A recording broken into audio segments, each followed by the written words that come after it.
No doubt last month's board meeting was pretty heated, but today everyone got along and got down to business. In fact, they discussed a very serious item of concern, the budget. We're continuing to plan and move forward as we can. Moving forward is just what the state board and superintendent plan to do after last month's meeting. Most of our meetings are dull. Most of our meetings are very cordial, and it's dealing with the nuts and bolts of education. It's important to continually focus on the students of this state and their needs, and I'm pleased that we were able to do that today. The importance of getting along may be one of the few things Barisi and board member Tim Gilpin agree about.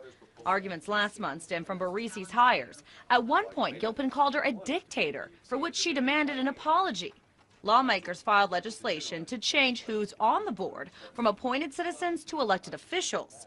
To the media, Barisi talked about how lawmakers have been frustrated by some of the board's decisions in the past and appreciates them looking at restructuring the board. I will work with any board that the legislature decides that I need to work with. There should be a citizens board, as there has been for 40 some odd years, overseeing the politicians, overseeing the political issues. All that aside, the board and superintendent promised to stay focused on addressing financial woes that districts will face next school year. The governor has proposed 3% in cuts to education. And that's on top of last year, where we had an almost 9% cut. And Gilpin says districts could have to make up an additional $280 million in stimulus funds. Doing what we can to communicate to superintendents the realities of this is that this state is currently dealing with a $500 million deficit.